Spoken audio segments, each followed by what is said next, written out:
Fantastic. Good morning, all of you who have joined the 9th edition of the ACSIS Exchange webinar series.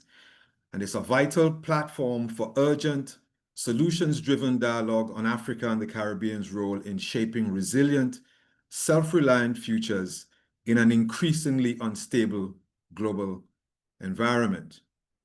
As our regions face the compounded challenges of climate volatility, global supply chain disruptions, food inflation, and the resurgence of exclusionary trade and immigration policies, the question of food sovereignty has never been more critical. This food and food security session convenes agricultural economists, farmers, policymakers, agri-tech entrepreneurs, and trade specialists to examine the root causes of systemic food insecurity and explore bold strategies to build robust, climate-resilient, and equitable food systems. At the crossroads of land, climate, trade, and justice, we ask, how can African and Caribbean nations deepen collaboration to protect local food systems, empower producers, reduce dependence on imports, and secure nutritious, affordable food for all? Whether you're working on policy, practice, or innovation, this conversation is for you. The world is watching. Let's shape the narrative together. I'm your host, David F. Roberts, founder of the African Caribbean Sustainability and Investment Summit. And my deputy chair is Dr. Michelle Mosley, who is not with us today. She's traveling on ACSIS business to Ghana.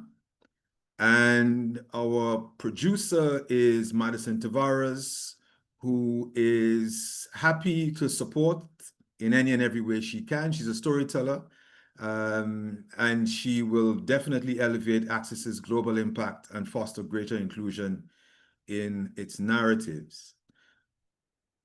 Now, the guests today are quite interesting. We have two people from Africa and one from the Caribbean. I'm proud to say he's actually from Trinidad and Tobago, the one from the Caribbean.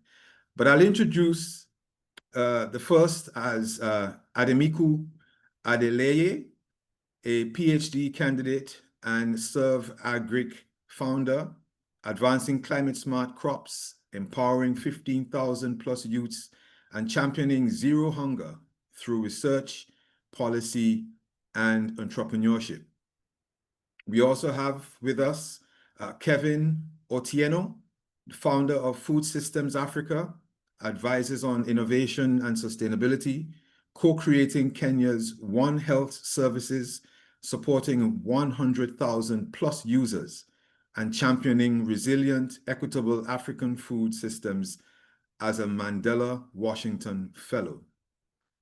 And lastly, we have Mr. Luke Smith, who is from Trinidad, as I mentioned. He's a PhD student and agribusiness professional, advances food security through research, farmer training, and leadership roles across the Caribbean, championing climate-smart agriculture, technology, and youth empowerment to strengthen sustainable food systems. Now, in terms of housekeeping, we have sessions where you can ask questions. You can either put your hands up or you can just go straight to the chat and ask your question, and I will more than likely respond to let you in so you can carry on doing that function. So let me see who is with us now so we can get this show on the road. I believe we don't have, we have Kevine. Kevine is here. So Kevine, you want to start by introducing yourself, and then we will launch into the session. And as I've been saying, you know, we're just friends here having a conversation for 90 minutes. So be conscious, of course, of the time. You only have 10 minutes for your presentation. And of course, after that, we'll have a short session of Q&A. So the floor is yours, Kevine. Thank you very much, David. I hope everybody on the forum can hear me. Yes, we can hear you. Great. Good afternoon from my side of the world. It's 2 p.m. over here.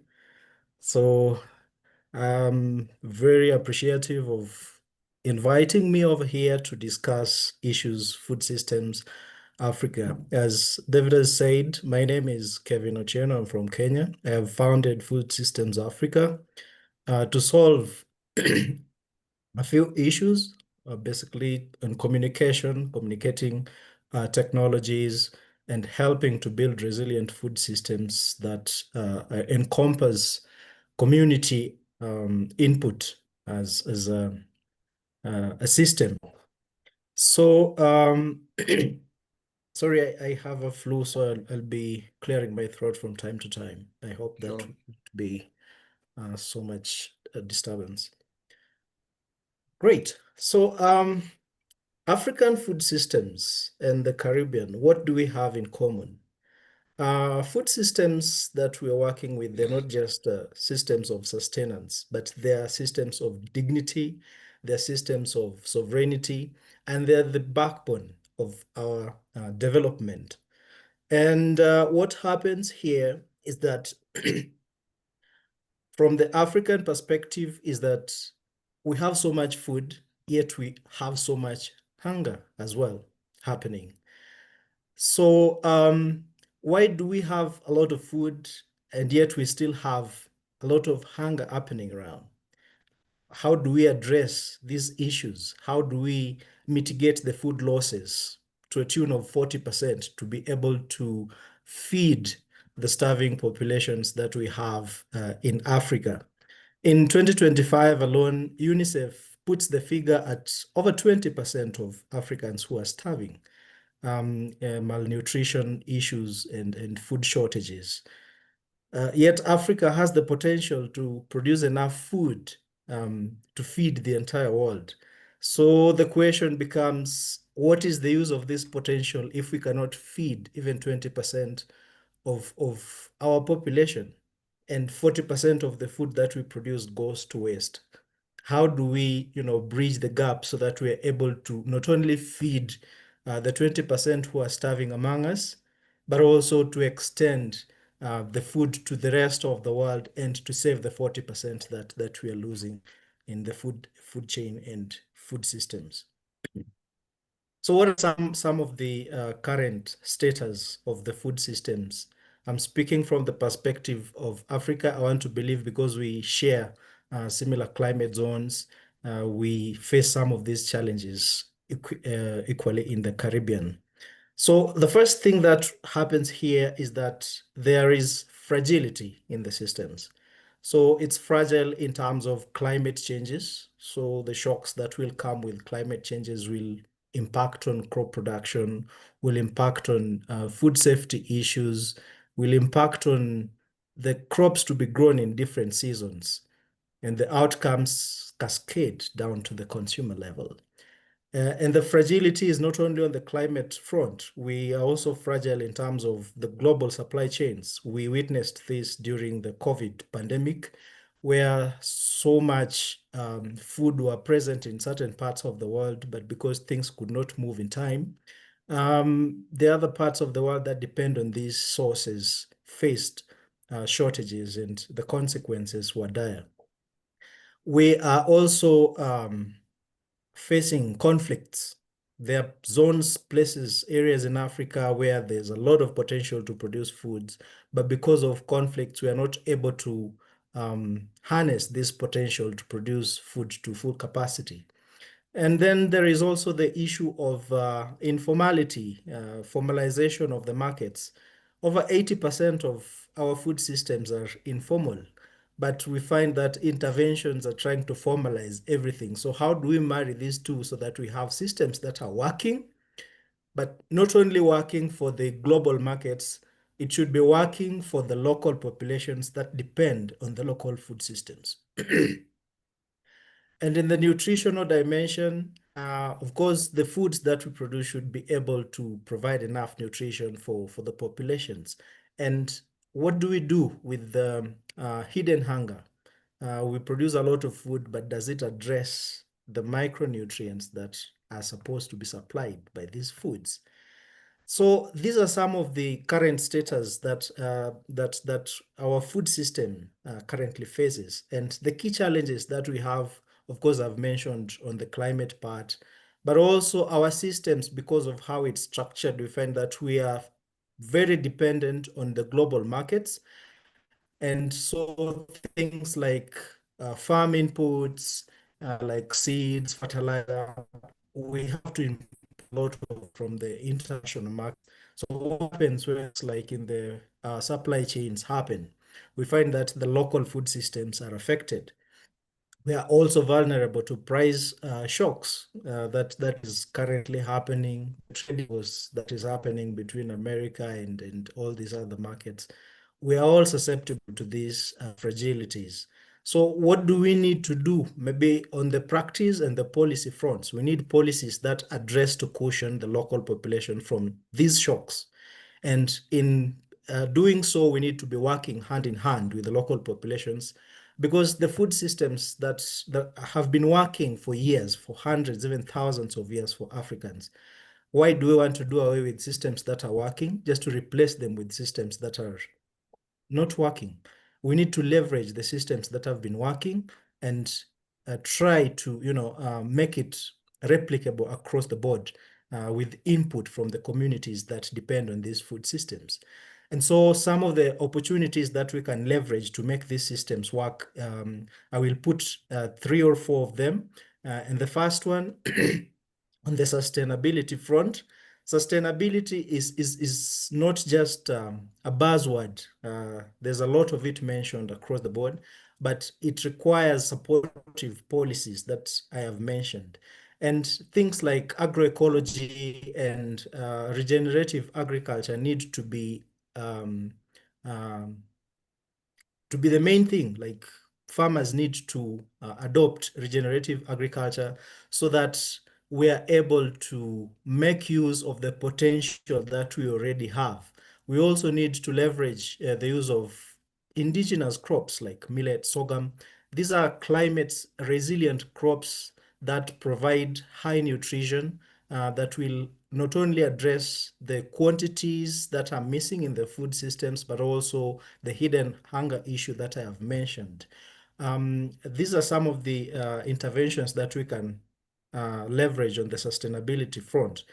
But to have sustainable systems, it has to be resilient. And resilience means we have to leverage the knowledge that the communities already have.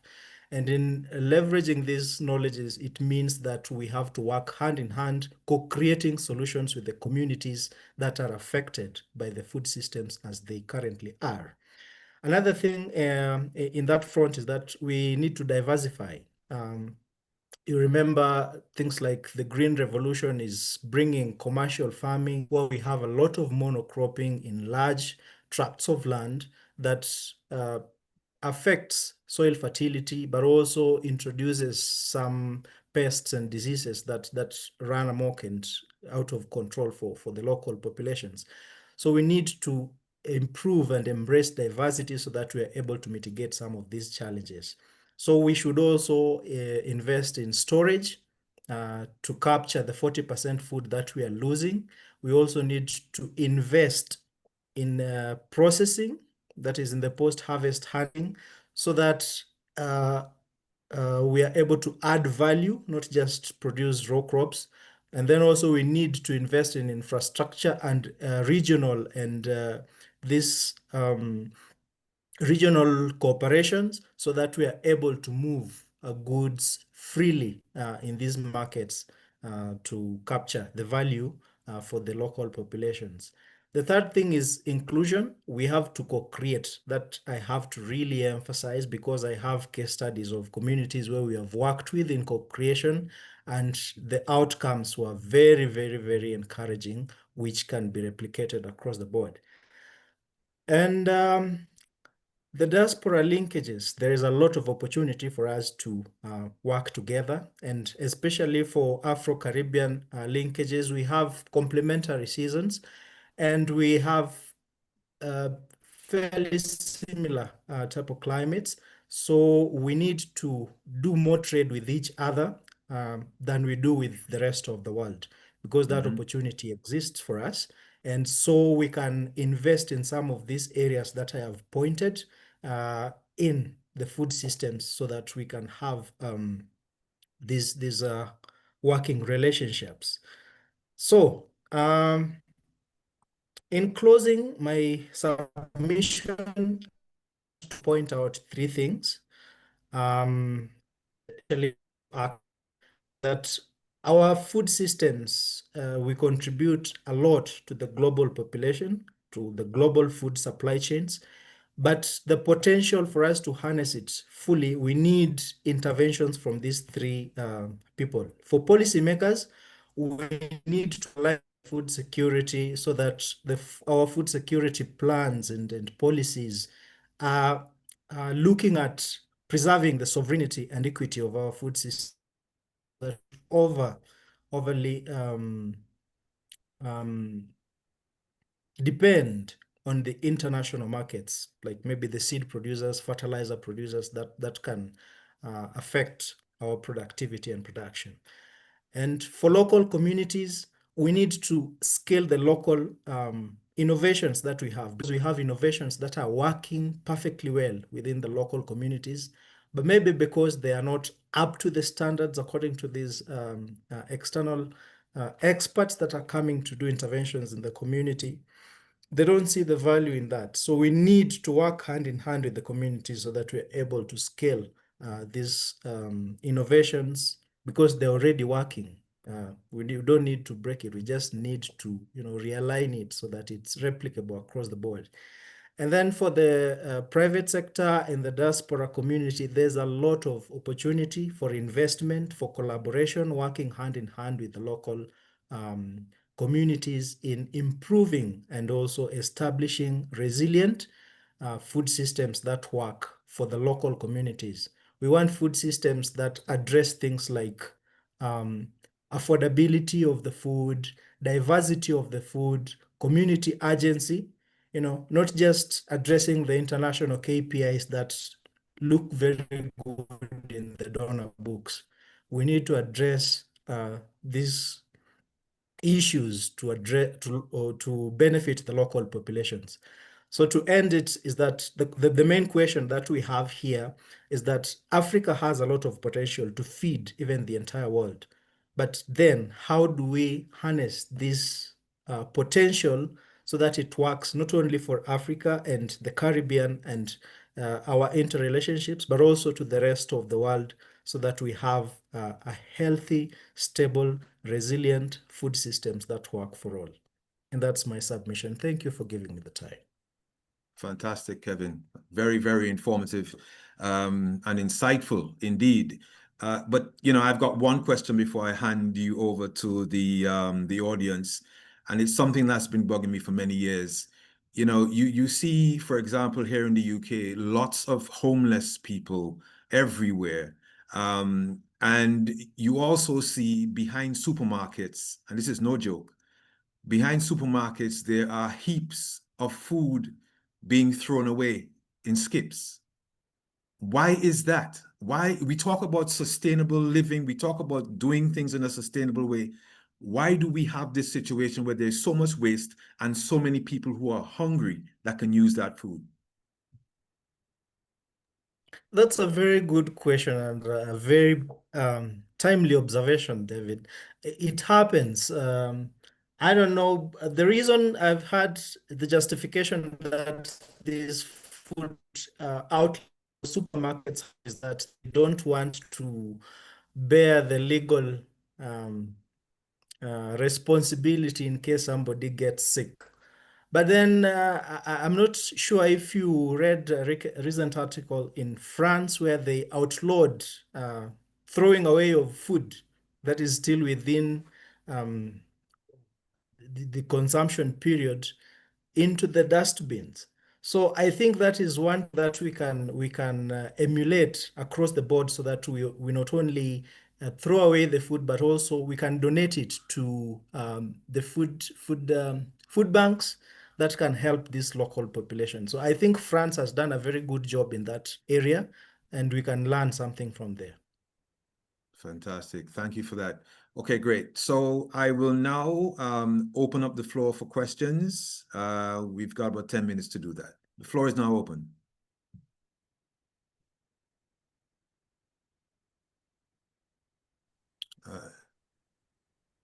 DRJ. Hi, good day, Derek, please. Hi, Derek. Thank you for the talk, Kevin. That's really really interesting, and you've obviously highlighted a lot of the issues why we are in this kind of situation, really. What I wanted to ask you is agriculture has always been the forefront in the Caribbean and Africa.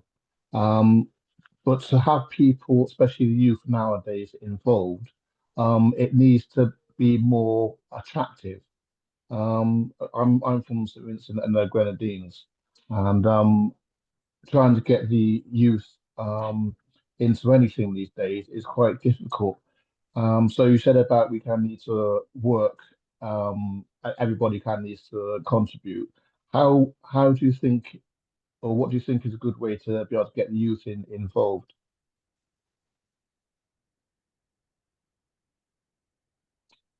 Great. That's a very interesting question that keeps coming up in forums. How to get the youth interested in agriculture. One thing that I've seen people do a lot is they try to make agriculture sexy. For the moment, it works. It will attract so many of them into agriculture, thinking that they're going to get the results that are publicized. This glamour appearing on magazines, getting interviews on television and things like that. And then they hit the ground, and then they hit a snag, and then they like, this is not the thing for me. So to make agriculture sexy, we want to make agriculture attractive for the youth. We also have to put the reality that it is hard work just like any other, and it is investment. Agriculture is investment, and we need to work together.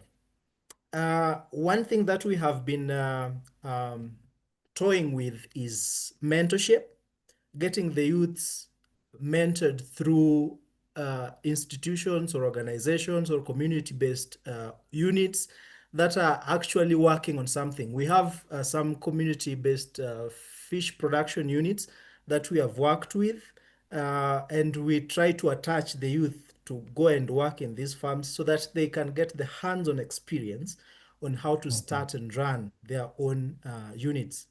And then also structuring the market so that they don't just produce, but they produce already knowing where they're going to take the produce that they're producing.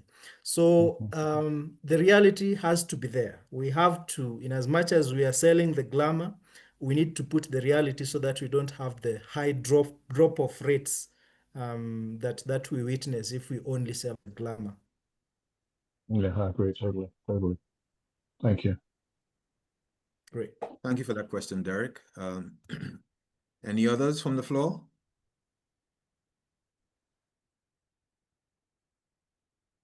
This is your chance. Don't be shy. Just tell us where you're calling from or where you speaking from and ask your question, please.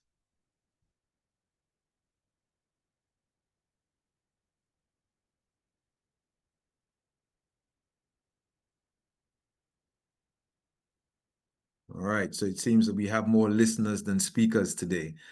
Good. Well, so I'll just ask you one question again before you leave, Kevin, and then we move on to Luke. What's needed to make sure that rural communities aren't left behind by new technology?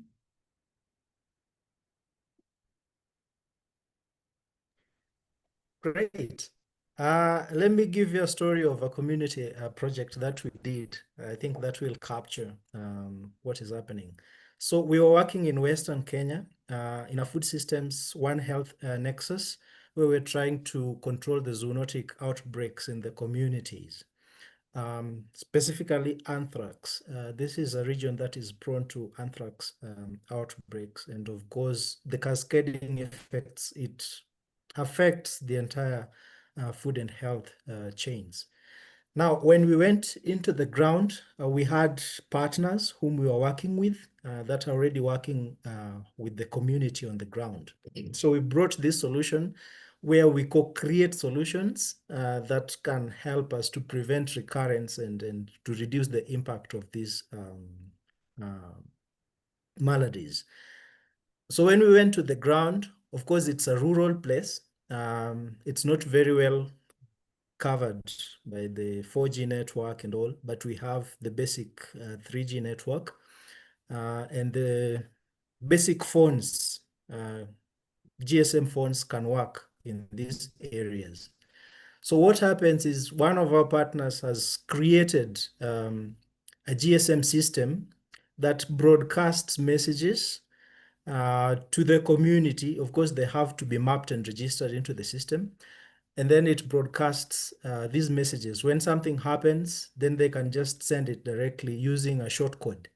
And it connects healthcare workers, it connects veterinary officers, it connects public health workers on the same platform so that they know exactly when you want to report something, this is the short code to use. And then from the back end office, in case there is a communication that needs to be done, they broadcast it to everybody who needs to get that information. And then in such a way, the information spreads across. But then that does not mean everybody is included. There are families or the individuals who still don't even have these basic GSM phones. So in that, to reach these people, we use the community figureheads. So the community figureheads in Kenya, we have a system where we have like 10 families, we have one representative. So these community figureheads, we are able to reach them, and then the community figureheads can communicate that information to the rest of the members of the community. So in as much as the technology is advancing, we know we are not moving at the same rate. There are places that are still behind. There are people who are not catching up with the latest technology. And we cannot leave them, because if we leave them, then that becomes a gap that can compromise the entire system. So that's how we addressed it. Interesting. As the youth will say, awesome. Awesome, Kevin. Thank you so much for that. All right. So we've got a few minutes before we move over to Luke. I'm switching the program up a bit, so that we can get as much in. What we've got is almost but just about an hour left. So yeah, any questions coming in from the floor? Sorry, just one last quick one, as it's quiet, so hopefully I might start the floodgates or open the floodgates. But sorry, it's just a quick one, Kevin. It's about the seeds. Obviously, food security, we need to know from the start to the end what's happening. Who's providing the seeds? Where are they coming from? So the seeds that the farmers use in the local communities. Because obviously we get a lot of GMO stuff, and lots of people are messing about with seeds nowadays. So what's the history of the seeds, please? Yeah, that's actually one of the challenges that we have with our policymakers in Kenya. They were trying to outlaw sharing of the indigenous seeds. You'd be charged by sharing because you're not a seed producer, that you have to be a certified seed producer to share seeds with other communities. And then that's one of the issues. I was like, okay, we've been sharing seeds since time immemorial.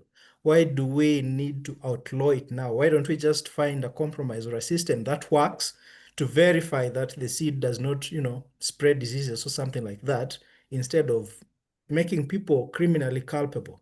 So currently we have seed producers, certified seed producers in Kenya that produce the seed, and then they send it to the shelves in the markets. And the farmers will buy the seeds to use in their farms. So we have a national body, and then we also have private entities that are selling seed in the country. I'm not sure of how the Caribbean works, but that is what I've witnessed in Kenya. So the private entities, we have local, but then we also have local that are backed by international seed producers. So sometimes there's a conflict of interest because there's some of them that are trying to push these proprietary seeds. We have witnessed the cases in other countries, how farmers could be sued for producing certain seeds. And that's one thing that local farmers have been raising issues that, okay, if you bring all this seed and then does it mean that we will not be able to, produce our own seeds or even share with our local people as we have been doing? So that is the situation as it is right now. It has not been fully addressed, but there was a lot of noise. People made a lot of noise about that. Okay, thank you for that detailed explanation. Thank you very much. Okay, we'll take one more question from the floor and then we move over to Luke.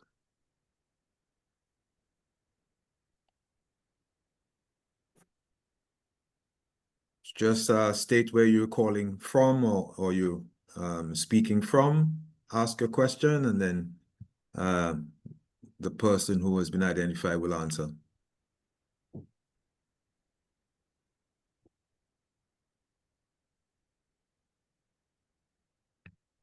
Okay, good. So, Kevin, you've provided us with much food for thought, forgive the pun. But yes, I'm sure we'll go away more enlightened than we were when we heard your presentation. So thank you so much for that. So now I will introduce Luke Smith, who is a PhD student and agribusiness professional, advances food security through research, farmer training and leadership roles across the Caribbean, championing climate-smart agriculture, technology, and youth empowerment to strengthen sustainable food systems. Welcome, Luke. Blessed good morning from Trinidad and Tobago and the lovely Caribbean to everyone. Thank you so much for having me on this webinar. It's really appreciated. And I just want to say a special hello to all the participants and guests. So to go straight into it, Mr. Kevin, thank you so much for setting the foundation with the current status. Everything you said is directly replicated or is seen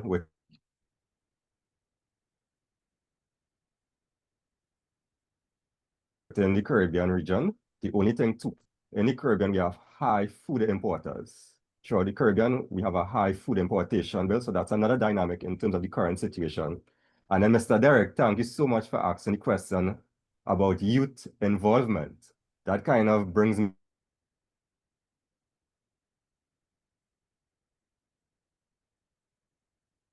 into my presentation today with conversation of food security. So what I'm going to talk today about is empowering youth for achieving food security goals, both in the African continent as well as the Caribbean, by bringing innovative solutions, entrepreneurial spirit, and a fresh perspective to the sector. So my presentation is the power of innovation and community-led solutions using an NGO I work with, which is the WHYFARM model.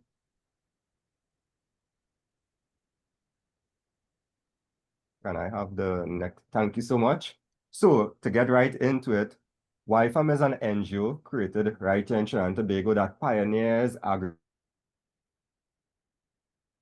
agricultural, educational, entertainment, or what we coin it as agri-edutainment, with a mission to promote the importance of sustainable agriculture among youth, children, build their capacity in agricultural entrepreneurship, and empower them to contribute to achieving global food security by the year 2050.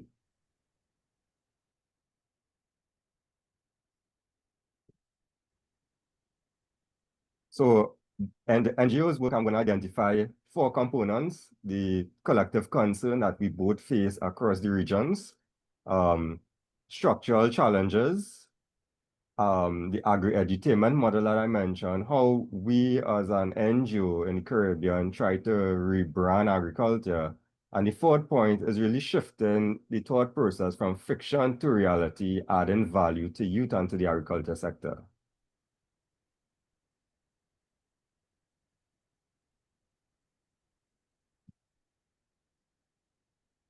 Right. So here where it gets a little fun. So in the Caribbean, we have this stigma associated with agriculture and farming, which is often perceived as a low status and oftentimes labor intensive and not a viable business to get into.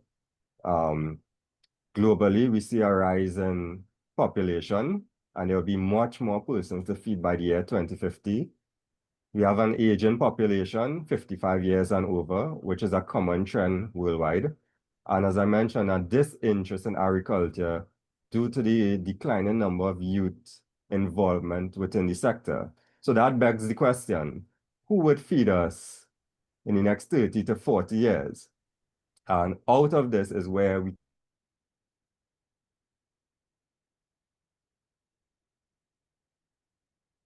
came up with the Agri-Hero's Journey narrative to encourage young minds. Instead of relying on conventional education, WHYFARM has developed the world's first food and nutrition security superhero to promote agriculture. So, if our superhero, you could go to the next slide, please. Right, so our food and nutrition superheroes that we've created as this engagement tool to rebrand agriculture to agriculture. It's Agriman, Photosynthesister, and Agribots. And if Agriman were here, he would say, boys and girls, I'm the Agriman. To feed the world is my master plan. If you plant one tree, you can eat for free. This would guarantee food security. So it's something we share. Love it. That rich history, that rich culture between the African continent and the Caribbean in terms of rhythm, heritage, culture. So we try to bring that in a digital format to encourage and inspire young persons, yes, in getting into farming one, but also getting that they don't need to be a farmer to be involved in the agriculture sector. So we've created, born out of that, we've created 3 superheroes, which is Agriman, Photosynthesist, and Agribot. Each has their own persona. You know, Agriman empowers young people about problem solving. Photosynthesis really bridge that gap of Caribbean medicinal plants and the traditional ways. And some of these plants and traditional methods would have come from the African continent to the Caribbean. So we bring that culture and heritage into it, and Agribot represents the integration of information technology meeting indigenous knowledge. IT meets IK. So can move on to the next slide. So how do we add value through this model? Young minds, we target the ages of 5 to 12. Those are the formative age of thinking. And we use what we have available, which is music, the arts, books, and digital media, because art is the highest form of communication in all cultures. If there's any chance in introducing why of agriculture to children, it's going to be through a creative means. So I have here, I don't know if it show up properly here on the cameras. So this is not just something I'm speaking about. So we have actually the comic books that we've created. So it's actual comic books that teaches on different topics. One is about using traditional medicinal plants. One is about healthy eating. One is about the importance of soil. One is about understanding the nutritional content of food. And it's a fun, creative storytelling narrative that encourages young children and youth also to understand why agriculture is important, what role they play in it. So by rebranding agriculture and equipping young people with the right tools, they can become catalysts for a resilient and modern food system. So the question we usually get, you know, we do these school tours. We actually have a person who dresses up as Agriman and goes to school, goes to conferences, goes to workshops, and young children get excited. They really get into the fictional character, because in a fictional world for young children, the sky is the limit. So that is where we pull innovation out of. For example, one of our female characters is photosynthesister. Photosynthesis and sister. We as adults did not come up with that name. We gave the children, the youth, the environment, of imagination, and they created that name. So that's to show the innovation once there's the right fostering environment. But the question is always so we inspire these youths, what next? So at WHYFARM, what we do, we try to do a progression model. After we go to the schools and we have these innovative sessions, we have farm tour visits that we bring these children to the farm and show them the local fruits and vegetables. We take it a bit further that we have trainings, agripreneurship trainings, that we show them the business aspect of it, that agriculture is not so much only a social activity, it's a business at the end of the day, and there are risks involved. So that's brilliant, bringing the reality to it. And we offer them the opportunity to understand that they don't necessarily have to be a farmer to be involved in agriculture, because some of them want to be involved in coding, to be a YouTuber, to be in IT, where the world is progressing. But they can understand why it is important to eat healthy food, why it is important to eat local, why it is important to take care of the environment. And you can also be a agri-food policy innovator, a policy maker, somebody in logistics, somebody in engineering, and still have a part to play in food security.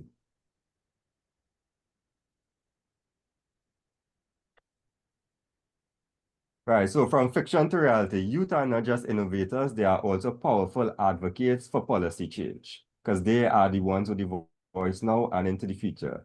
The African and Caribbean diaspora has a significant youth demographic, is increasingly a source of investment and knowledge transfer.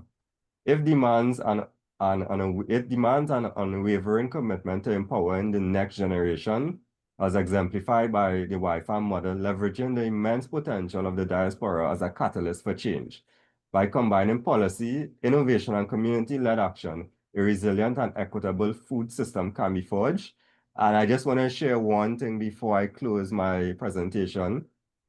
One of youth are not just innovators, they are also powerful advocates, as I mentioned. And we have a lot of terminologies: plant one tree, eat for free. This will guarantee food security. So we use a lot of rhythms and rhyme, and some of our comic books have also been replicated or shown in some African countries, actually in Zambia and Cameroon. You know, we had partners there who took the model and used it there. And even in Brazil, we have the Portuguese version of our comic books, and currently we are in the process of building an agreement e-learning portal that any student could sign on to and learn about agriculture in a more direct, fun, innovative way. So I hope this adds a little dynamic to the conversation here. It's based in Trinidad and Tobago, but we work everywhere. Our founder is actually going to be at the presenting at the FAO summit coming up here in the next couple of months, and in the EAT forum, which we share this around the world because we really believe about collaboration, not competition, complementing and not reinventing the wheel. So thank you all so much. I hope it was a little exciting and engaging, and I look forward to any questions. That was a fantastic presentation, Luke. And I'm sure I speak for everyone, you know, when I say that, you know, the innovation that you guys have created is amazing, absolutely amazing. Because agriculture is, like you say, it's a dull topic, you know. But to bring it to life in the way that you've suggested is, and to have our young people involved in that process is phenomenal. So the floor is open. I'm sure you have lots of questions among you. Just say where you're speaking from and ask the question, please.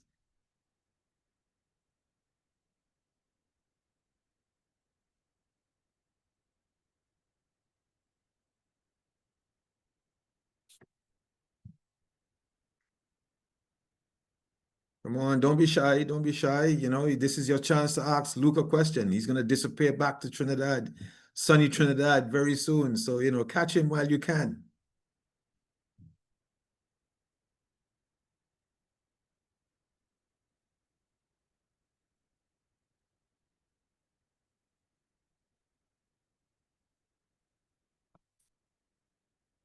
All right. Seeing that there doesn't seem to be any response to the question. Kevin has a question, hands up.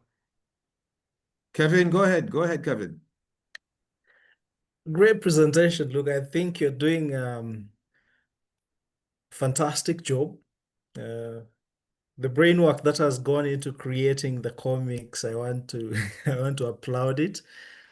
It's a very beautiful work. I think it has a lot of potential to the rest of Africa, not just in the Caribbean, because I have worked with kids. We're working on another program actually with the school kids, and the illustrations I think will resonate with them very well. It's not a question. I think it's just the potential and maybe opportunity for collaboration that we can have after this. Absolutely. I encourage that. You know, we need to get that concept global. And that's what ACSIS is about, you know, creating these opportunities where we have pathways for people to benefit from other ideas, knowledge sharing, you know, innovation and technology programming. So yeah, definitely we want to see and we want to hear in November that, you know, the two of you or some other faction has teamed up with the effort from Trinidad to make this thing a reality in other countries. So my question to you then is, agriculture has always been a dull topic. But one of the things that has come out of the spoils of agriculture, if you will, is the fact that, you know, there are people who have traditionally become very wealthy, and their children have benefited from that wealth.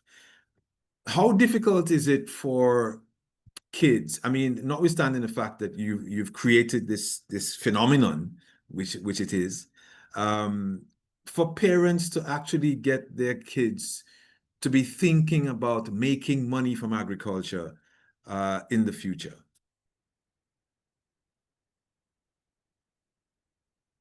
So much for that question because it's related to this context. So I can give the example in Trinidad. So, I mean, to be honest, some parents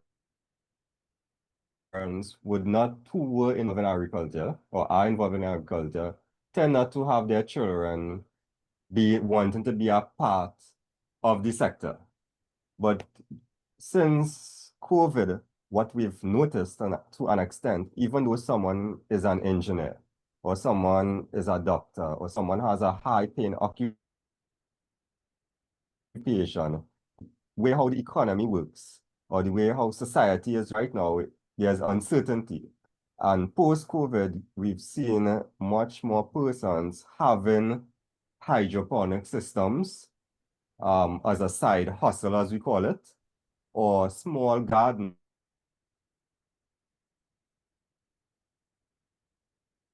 just to get coming out of COVID. We've seen I would say a resurgence of the interest in agriculture. Not everyone would be interested in planting, that's a fact. Some persons are very well inclined to go to the supermarket and purchase.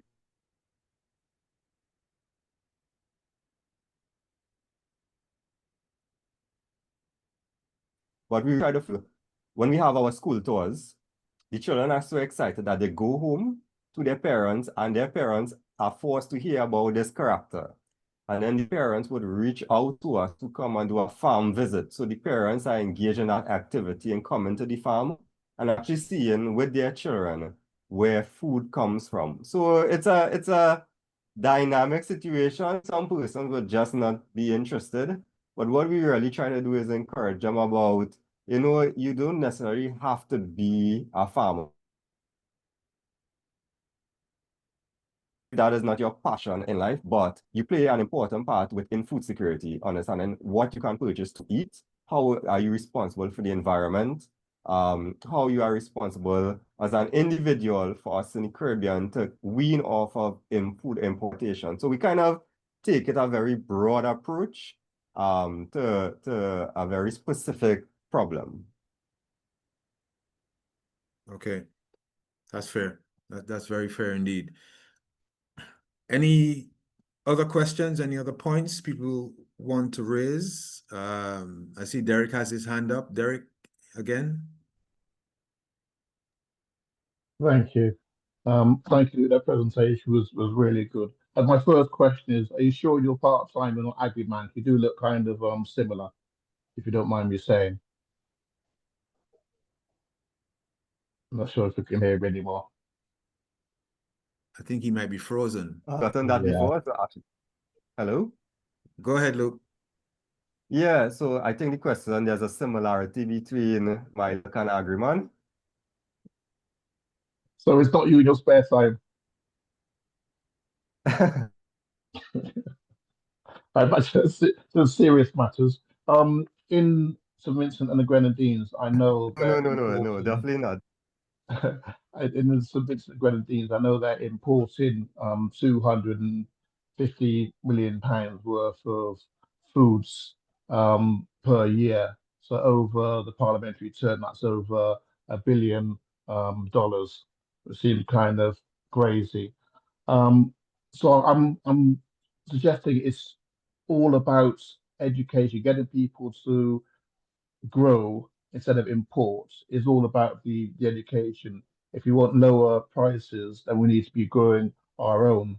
But to get the youth to understand that and to give them a bit more passion about uh, farming and agriculture in general, are there not additional incentives that can be given, whether when it comes with housing, whether it comes with tax benefits or anything like that, just to make people want to kind of realize, yeah, there's more to agriculture than just farming. You could actually make a living, you could support yourself and your family, etc., etc. So, do you know of any incentives that are happening at the moment, rather than just giving people seeds and telling them to go out and plant? Thank you so much for that question. And I have so much friends from St. Vincent and the Grenadines. You all are awesome, by the way. One Caribbean love. Yeah, so that's a question throughout the region actually, that at times programs or initiatives are not long term and tends to incentivize a young person into seeing agriculture not just as a one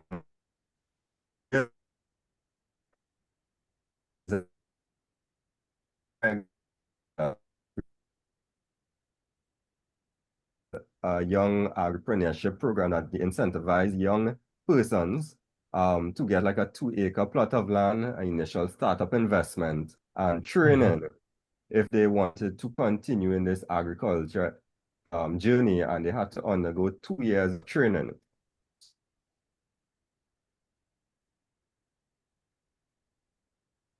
So, that was a program that was on board, unfortunately, due to certain things within the country. And also in one of my friends in St. Lucia, I don't know if you're familiar with Helen's Daughter. That's an NGO that deals with empowering women in agriculture and really forming collaborative efforts with the private sector, which plays a big part. So in terms of incentive-wise, there's much more that is needed to be done, to be quite honest, in terms of getting youth on board. So that is why we kind of identified in WHYFARM model with the whole superhero character, food and nutrition superhero character, that we try to target the formative years in a child. Because, I mean, you can relate to that. We have a more westernized taste. And much more parents and young persons, if you ask them where their food comes from, they may not say the farm, they might say one of these higher end supermarkets. So we try to, groom them, for a better term, into seeing what are the locally produced foods, how are these locally produced foods taste. So as they progress in life, they will understand that our food have much better taste.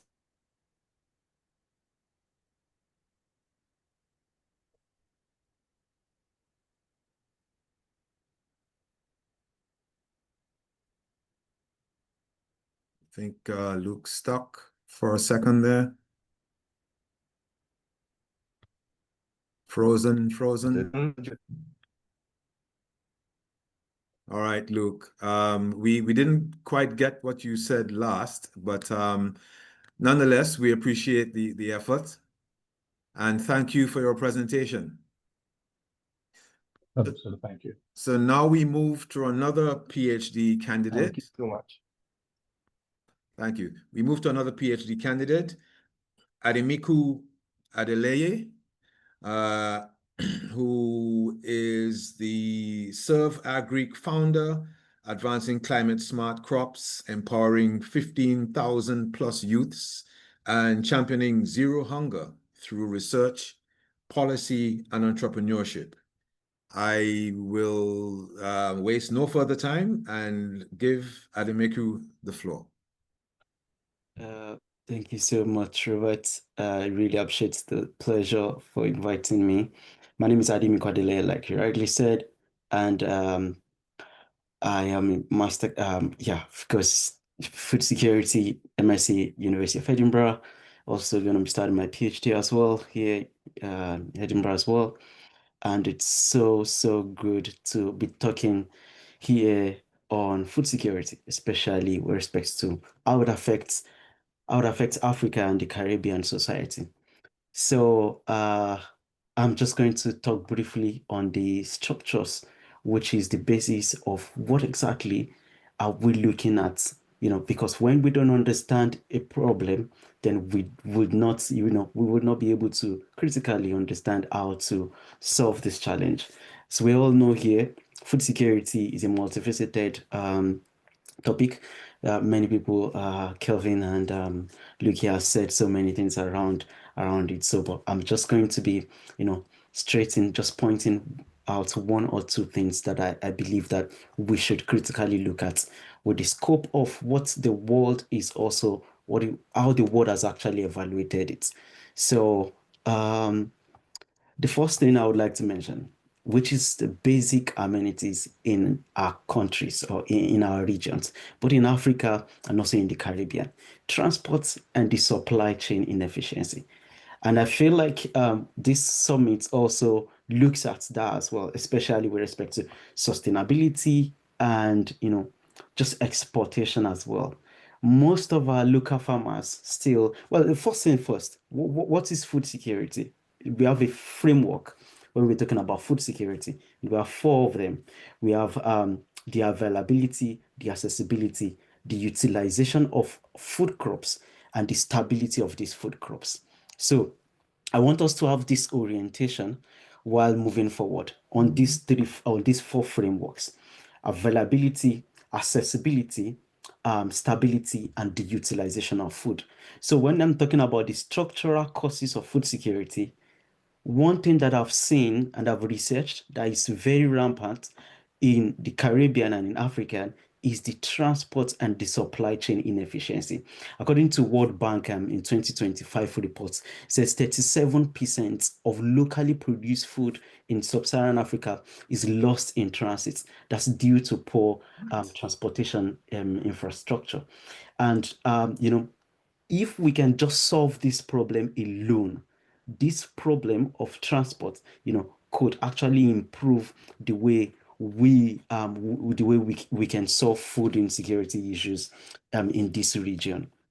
And it also amazed me to realize that, which is something I daily experience while I was back home, truck failure, these organizations that are in respect to transiting food crops are not just efficient, and sometimes it takes weeks, approximately, according to World Bank report as well, approximately 23 days. 23 days, which is like 4 times of how Europe is going to ship a food crop from one state to another, or from one region to another, before it gets to the destination or to the plate at which it's going to be eaten. So another point that I would mention is weak resilience and climate vulnerability. In Africa specifically, because that's where I come from, so climate resilient or farmers in Africa or in this region still lack the basic knowledge about what it is that is called the climate, or that's called the climate change. They just see that the land is changing, the land is changing, the growth, there's yield, low yield, and so many other stuffs. So it's important to also look at that spectrum as well as regards to how can farmers, which are, of high percentage in these communities, or in this region, on how can they, how can they even get access to basic education? And as well as, points that I think Luke or Kelvin mentioned, the seeds that they grow as well. There's more to growing of seeds rather than, the usual way of ours. For me, I'm kind of a person with my years of experience that I do not fully subscribe to the GMO food, especially in Africa, with the orientation of how the Westerners are bringing it to us. Why? It's because, this is also a way, if we can't survive at a point of, growing our own crops with over 60 million of arable lands just in Nigeria alone and across, so many other places across the Caribbean and an African country, then even if we are giving the genetically modified crops or seeds that can grow multiple, we will still damage our soil because our soil will not still get adapted to these crops, to these seeds. And I don't just want to even get to, oh, how about the dominance of supply chain? We can keep importing seeds and exporting the crops without refining them, So these are basic challenges that we should really look at when we're talking about food security, because it's the producers first before the consumer. So if the producers are not sustainable, they can't, they can't even access digital tools. Many of these farmers do not even have, phones to even get to call their consumers and all, not to talk of accessing the data that is available to the globe. So it's something that is quite important. Another point I would like to mention is the policy and market barriers. We see what Trump is doing right now with tariffs and all of these things. So and that's how I'm going to come specifically to Africa with respect to where is our AFCTA, after, so intra-African trade is so important. And right now, only 5% we are only transiting or transporting only 5% of our food within Africa. And if that's the case, why are we still exporting our crops without value addition? So because just taking cocoa for example, we are transporting cocoa with the value of 8%, and the people who are refining cocoa are taking almost 90 plus percent of the revenue within cocoa. And guess where much of this cocoa is coming from? Supposedly the Caribbean and also in Africa. Ghana is the largest producer, Nigeria as well, producer of cocoa globally. So, and these are crops that that have high value across the world. So it's important that we look at the value addition. We as a person, we as organizations, the international governments as well, to look at these critical topics and not just relying on aids as as we've seen that everyone is lobbying for. So lastly, I'll just point out on the socio-economic barriers and the cost of living.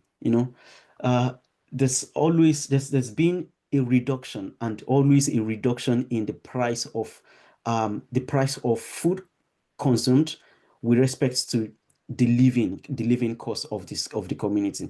And that's why many people still reside in rural communities where they can just have access to the food because they are the one who grow these crops. That has a benefit for us. That has a benefit for us in Africa and in the Caribbean as well.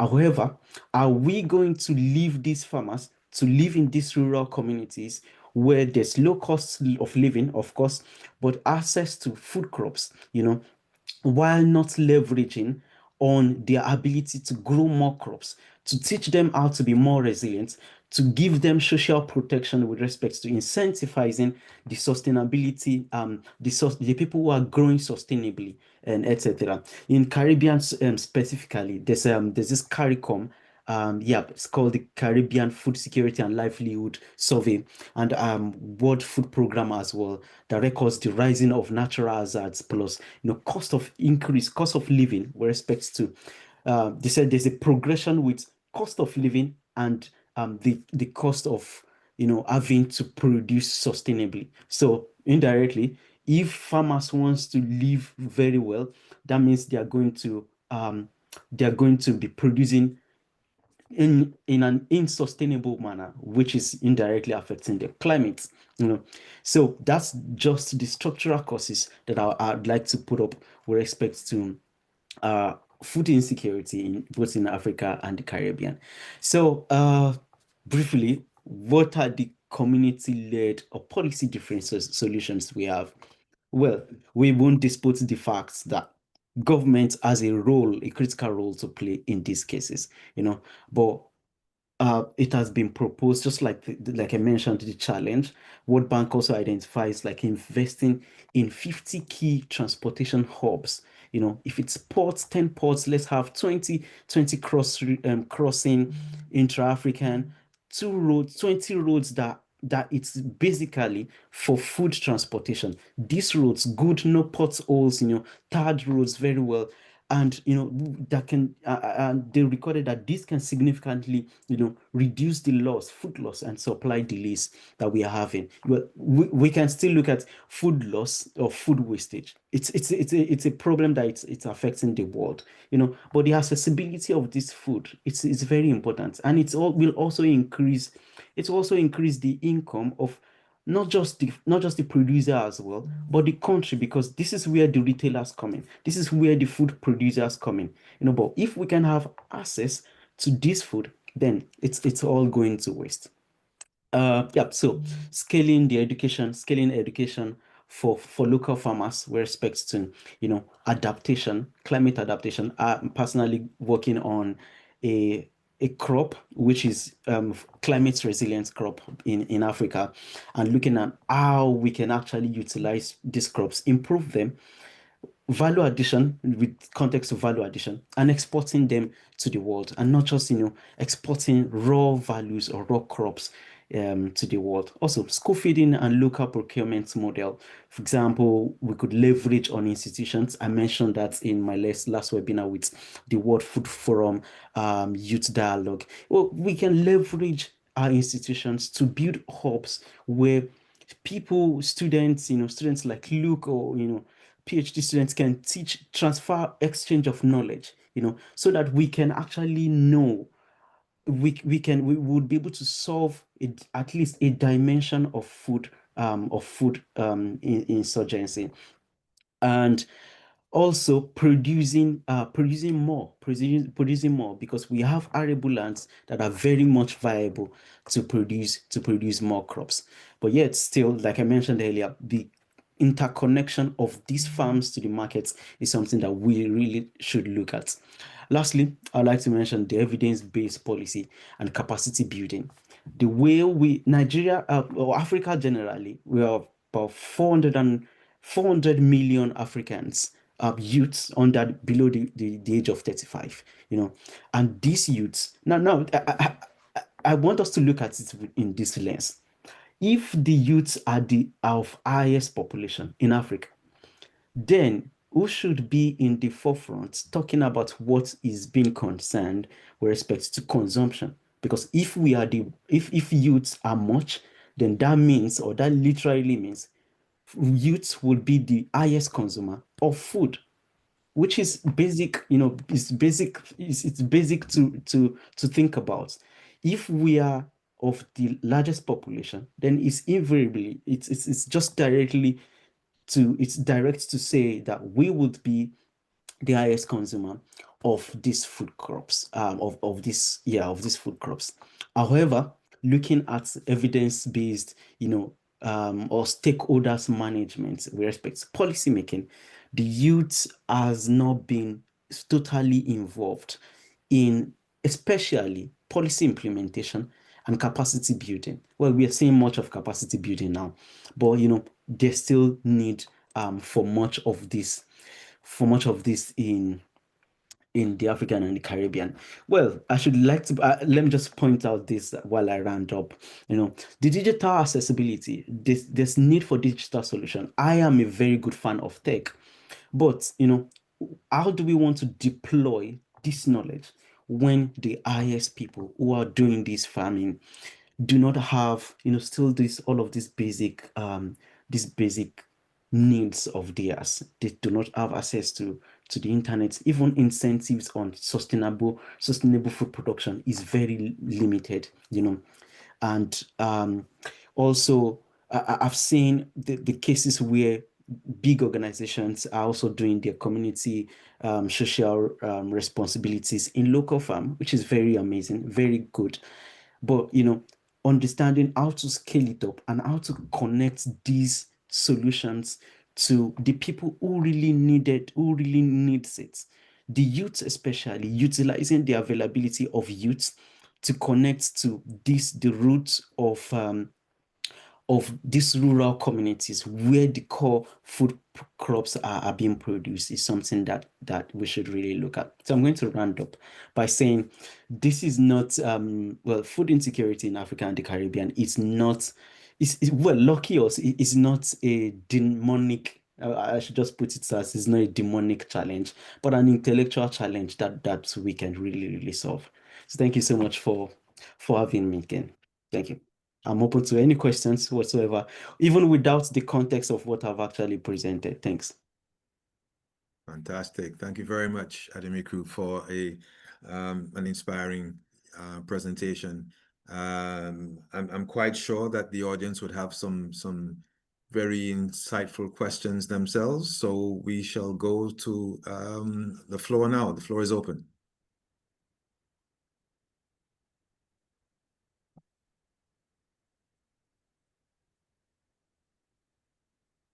Yes, Kelvin. Go ahead, Kevin. Thank you very much, Ademiku, for that submission. I relate quite a bit with the transport side of things because I worked in the dairy sector for quite a bit. And one of the challenges that we faced there was bad roads. We would need to transport milk from the farms inside the villages to our cooling centers, something like 4 kilometers, which should take about 10 minutes because it's a rough road. But we would spend like 4 hours to move the milk from the villages to the cooling centers, which increased the cost of operation because sometimes we would have to hire tractors to move the load from these areas because the roads were very inaccessible. So I want to also submit that is a challenge, but as with every challenge, it's an opportunity for investment.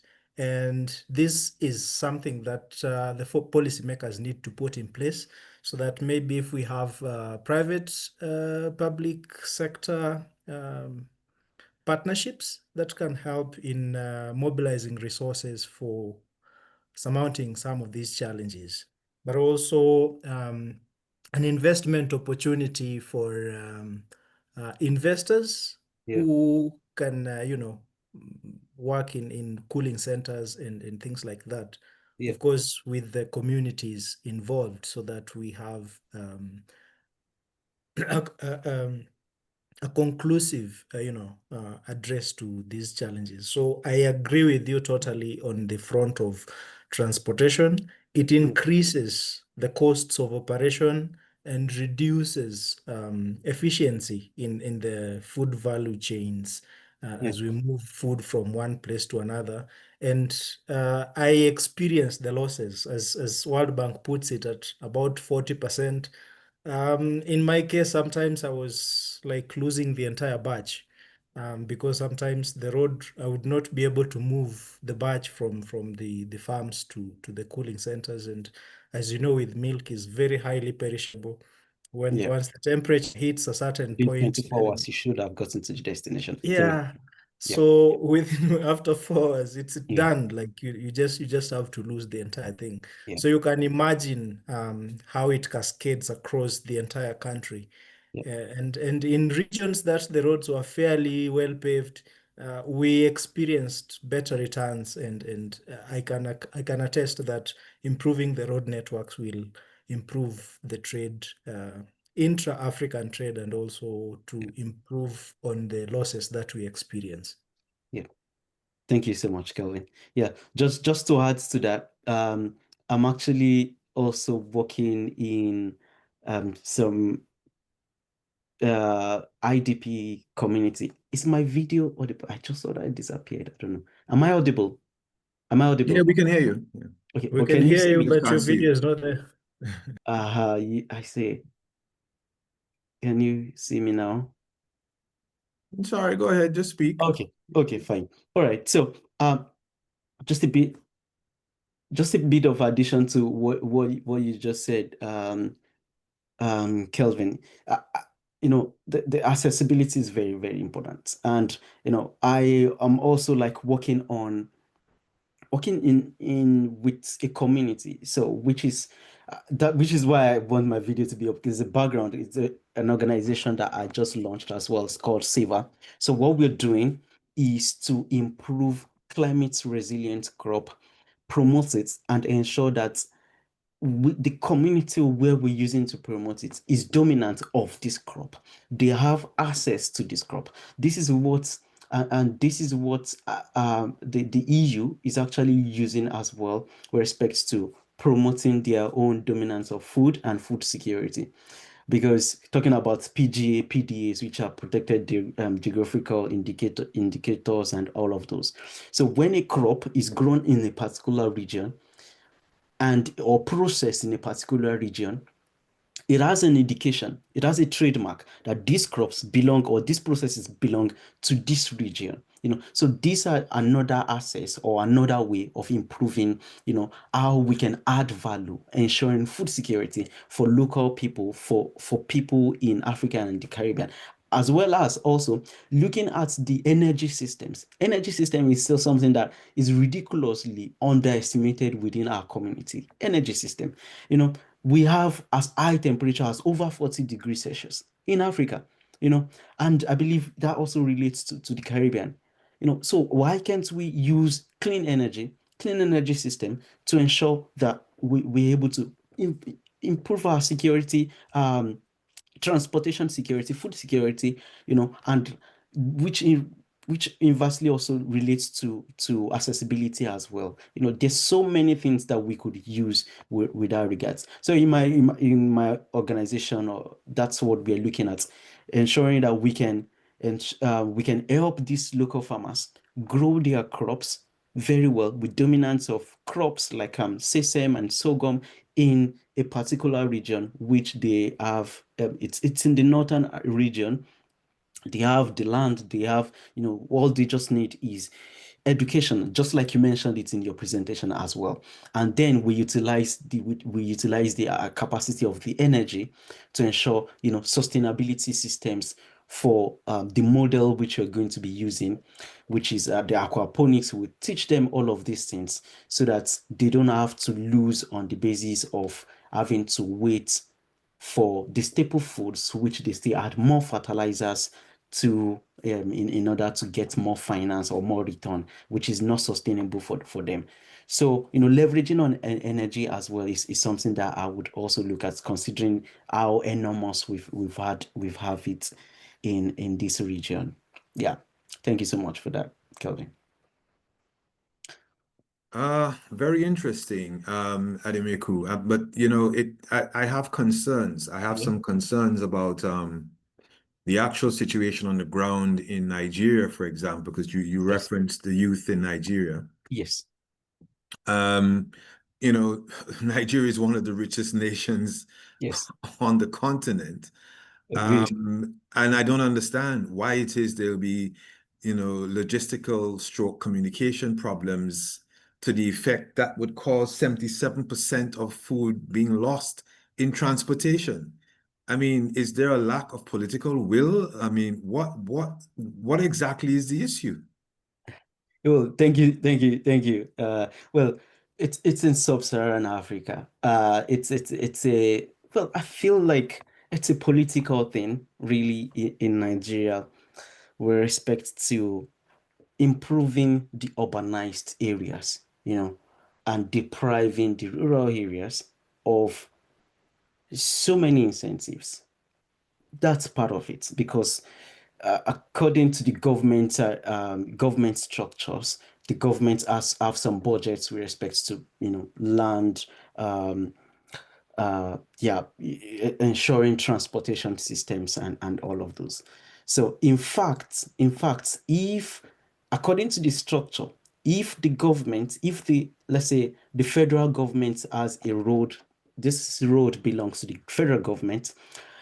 If you as a person, as an individual, did not seek the consent of the federal government in tying those roads, you can be sued to court. You can be, for whatever reason it is. And I've seen cases where people individually want to, tie a road in some communities, and then, I think it's just the mindset of people as well, that you have to tax them some months, tip them to even, do these roads as well.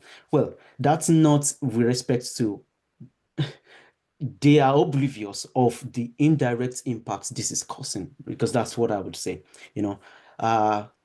yeah, just like you said, and this is, it's not just about, it's not only limited to the transport systems as well. What about the storage system? There's a company in Lagos State that just it's called Ekotutu.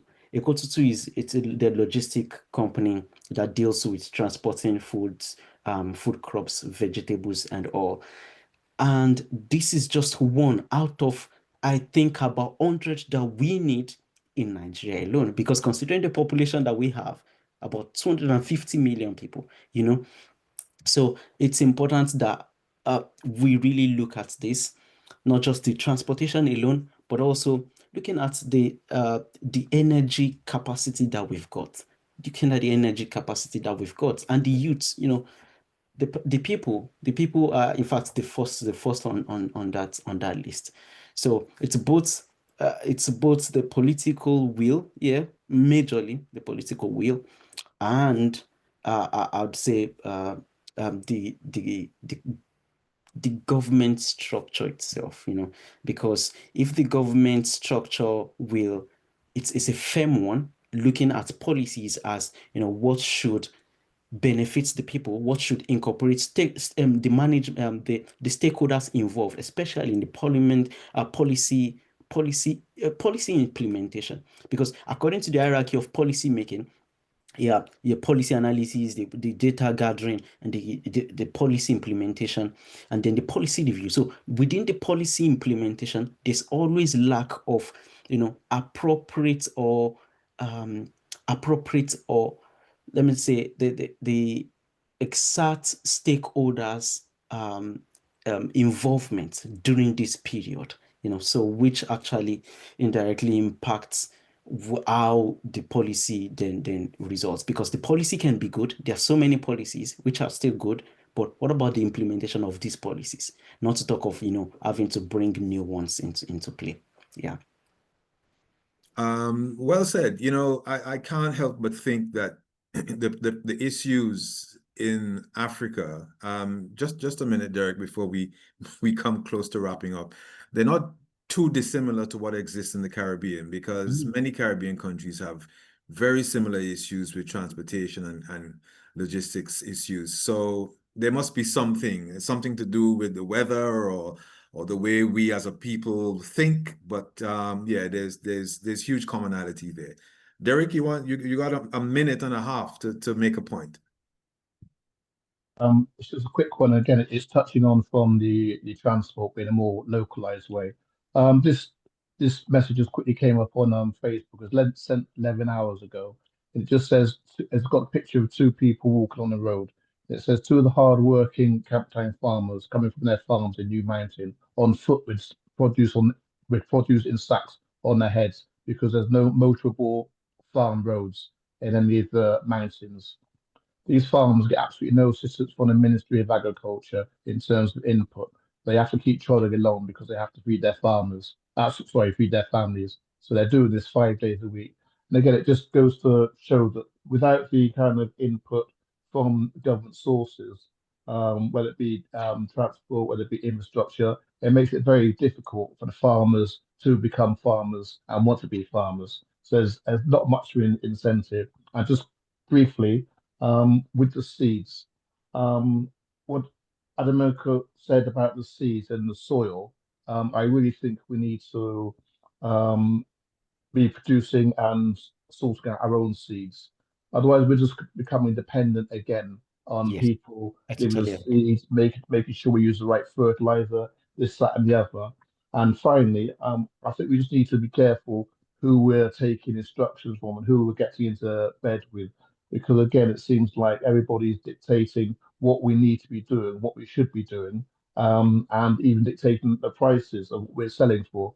So just overall picture, I just think we need more input from governments, and at the same time, we need to see who's giving us orders on what we should be growing, what seed we should be using, etc., etc. That's my only comment. But thank you, Ademiku, for the presentation. Brilliant. Thank you very much.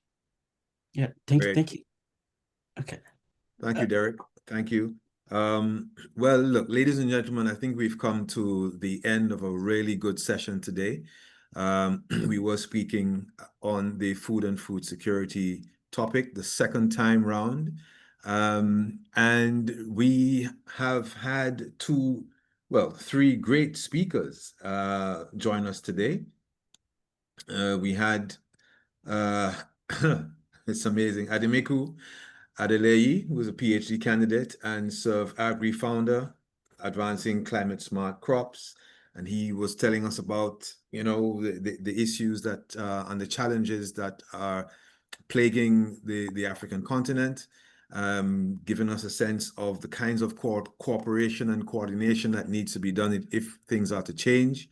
We had Kevine Otieno, who spoke about the issues with the seeds and the kinds of permissions that are required in order for the right seeds to be brought into the agricultural process, and the dangers, of course, of not complying. And of course, compliance is always an issue.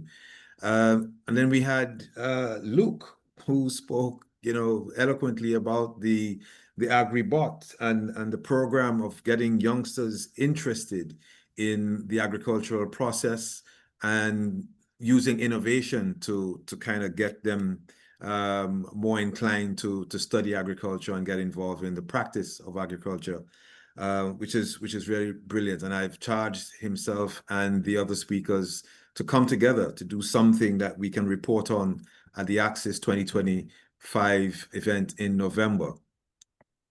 So I must thank all the speakers and the contributors, particularly Derek, who took full advantage of the opportunity to get his questions in from the good St. Vincent and the Grenadines. And I'd like to make a few announcements before we depart. So we have the ACSIS Reparations Conference launch coming up next Thursday. Imagine it's just a week away now. This is taking place at the House of Lords next Thursday, the 25th of September. So I'll be there, and we have a small group of people who we expect to be there.